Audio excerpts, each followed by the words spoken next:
With the epilogue chapter of JJK out, all loose ends in the story should be tied up by now, right? Well, no, not at all.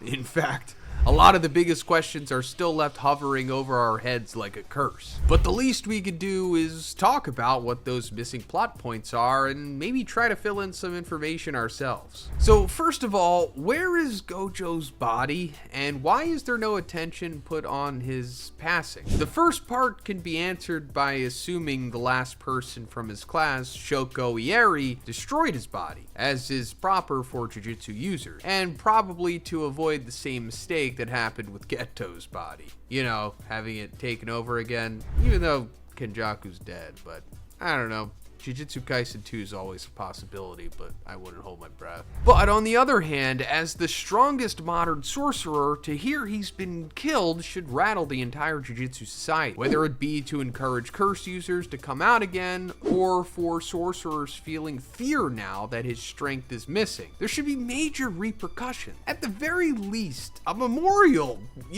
would have made sense for anyone who knows his name or cared to show respect. Gojo has taught some amazing students too. Wouldn't they want to pay their respects in some kind of ceremony? They barely had time to grieve after he was sliced in half. It makes sense to overlook the passing of people like Gashimo or maybe even Tsukumo, but Gojo, he was the Jujutsu world. You all survived because of him for years.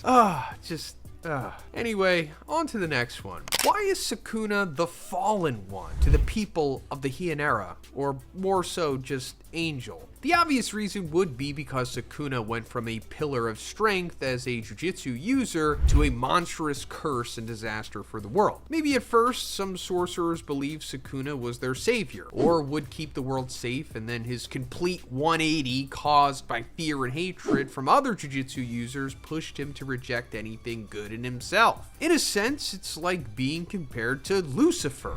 Our boy who was also a fallen angel after he felt that God wasn't appreciating him compared to humans. But since we never got any prequel arc for Sukuna and the other incarnated sorcerers, all we could do is theorize. We wouldn't have needed something as long as Gojo's prequel arc either, but at least a chapter or two could have added depth to the story. But if you followed my chapter coverage of the series back in the day, you would have heard me say this countless times already. How did Yuji feel knowing that he technically had 3 parents and his real mother was killed along with his father by Kenjaku? We know that Chozo had time to share a lot of information with Yuji, off screen of course because it's Gege. But apart from Kenjaku attacking Yuji at the end of the Shibuya arc, we have no sense of what Yuji felt knowing his parents were taken from him because of that villain. Wouldn't you want to be a part of the Kenjaku killings alongside Takaba and Yuta? If only to talk to your 3rd parent and find out why your mother needed to die. That aside, how is Yuji coping with knowing his relation to Kenjaku? Does he ever find out that Sukuna is his uncle? These are conversations we could have had during the strange sightseeing domain Yuji pulled Sukuna in, don't you think? But, I digress. Are cursed spirits known to everyone in Japan now? As far as we know, everyone in Japan is aware of cursed spirits, but I don't believe they can still see them. Wouldn't it have been better to address this? If at least we knew that more citizens could be taught to control their negative energy to avoid creating more curses, it would feel like a fuller story conclusion. Why is Mahoraga not an animal and more humanoid? Considering most of Megumi's 10 shadows are based on animals and incorporate the sacred treasures from Shinto beliefs, why is Mahoraga the divine general? The first thing we find out is that no one can control Mahoraga, which seems to point both to its strength and its separation from the other shadows. Humans have always been able to tame animals with enough patience, but Mahoraga had never been contained in all of history. And it takes a semi-human, aka Sukuna, almost a a fully fledged curse to both overcome and use Mahoraga as he likes. With a bit more digging, Mahoraga comes from Makora in Japanese, which refers to one of the 12 guardian deities in Buddhism. But Mahoraga, the English translation, refers to a half-serpentine, half-human race in Hinduism and Buddhism. In either case, the name reflects the appearance, but doesn't quite explain why the pinnacle of the 10 shadows needed to be humanoid. Why couldn't it just be another powerful animal? I mean, sure, I'm nitpicking, but the real question here is, what are the 10 shadows? What is Mahoraga really? How are the 10 shadows able to tap into them? This is all stuff that could have been explored in a sequel, or even just a data book maybe. I don't know. Maybe I'm just asking too much. Who was the other person behind Sukuna in the afterlife? In the final moments, Sukuna realizes he was at a crossroads in life and death, and that he chose the wrong path and wanted to do right by Urarame, his only real friend. But there was another person, a woman, behind Sukuna in a panel that we can't quite make out. Most readers assume it was Yorozu, but what if it was someone important to Sukuna who caused him to become the disgraced one? And without any indication of their importance or which aspect of Sukuna's life they represent, it feels like they were a missing piece of the story. If it wasn't an important moment for Sukuna's realization, it wouldn't have been depicted that way. So why couldn't we get a better sense of who it was? If it's Yorozu, we know she was a part of a bloodier side of Sukuna and loved him in her own twisted way. Why not just make it explicit, you know? What happened to Uro Takako after the culling game? As far as we know, the incarnated sorcerers don't have long left to live. But even before that decision was taken by the new Jujutsu headquarters, many of them were killed during the culling game or by Sukuna and Kenjaku. Uro was at least shown next to Ryu, who was taken out by Sukuna in a flash. And then we don't see her again. And considering that she can manipulate space, it will probably take a while for Jujutsu users to get a hold of her. I thought that she was going to come back into the story at some point. What happened to Remy and the others caught by the US soldier? Without going into too much detail, the whole military plot within the culling game was a mess. Poorly executed, didn't add much except more dead bodies and negative energy, and was resolved in a poor fashion. So the focus here isn't really just Remy, but what exactly went on before all the soldiers started getting slaughtered by curses? Did the military make a deal to study whoever they could catch and that's it? What would they even do with the people who could cause curse techniques if they somehow escaped and decided to rampage in the USA? Remy wasn't a great person or trustworthy in the least, but she did deserve to be captured and then forgotten, did she? Maybe she did. If the main point was to have more death and bad energy to circulate, wouldn't it be faster for Kenjaku to open up the game to regular people from Japan? Or was it too late with the binding vows? Those darn binding vows, there's so many of them. There's no rhyme or reason. You could have just did anything you wanted to with them, Gege. You already did with Sukuna. How did Yuta have barely any side effects after going back into his body? If you ask anyone, they'll just say Rika kept using reverse curse technique on Yuta to keep him from dying. And sure, she is one of the strongest curses in existence, but we're talking about him both swapping into another person's body with one technique, which was Kenjaku's, and then using Gojo's innate technique from inside his own body. This isn't just Yuta fighting and being slashed in half by Sukuna.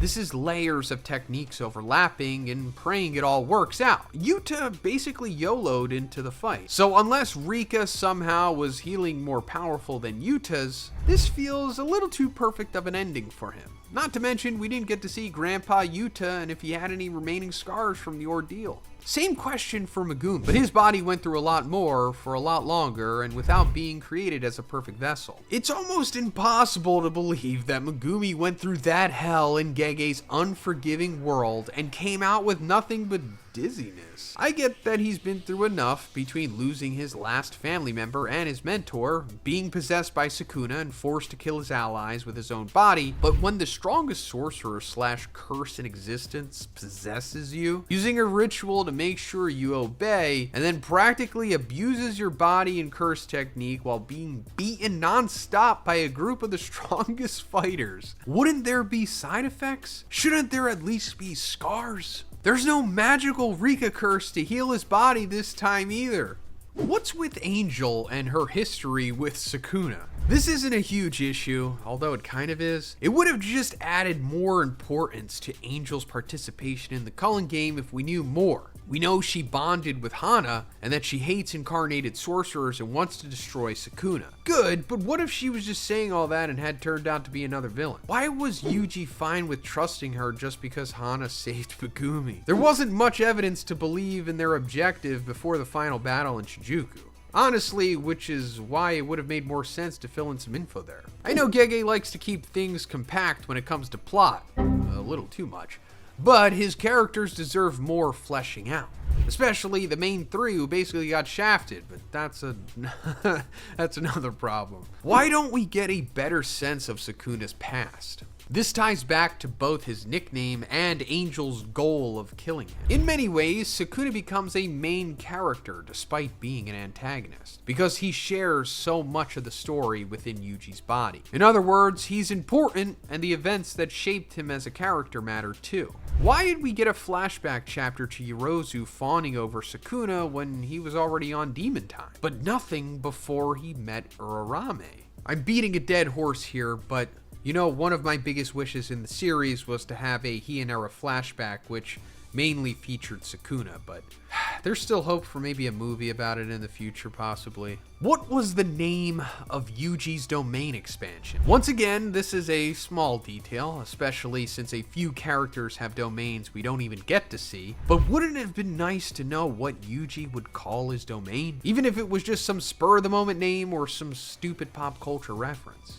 Megumi didn't even complete his domain, and yet we still had a name for it. Why did Nobara only show up so late in the story? Couldn't she have saved Gojo if she returned sooner? Well, here's the thing. Nobara was handled poorly as well. There, I said it, but that's no surprise to anyone. Gege convinced us all that she was dead and confirmed it in a Q&A to boot. But then, suddenly, she's back in the final chapters just to ensure Yuji can take down Sukuna. Before then, she was part of the main characters, and then we lost her. So, for her to come back and be used as a plot device to end the fight like a cop-out, why even bother keeping her survival secret this whole time if that was the plan?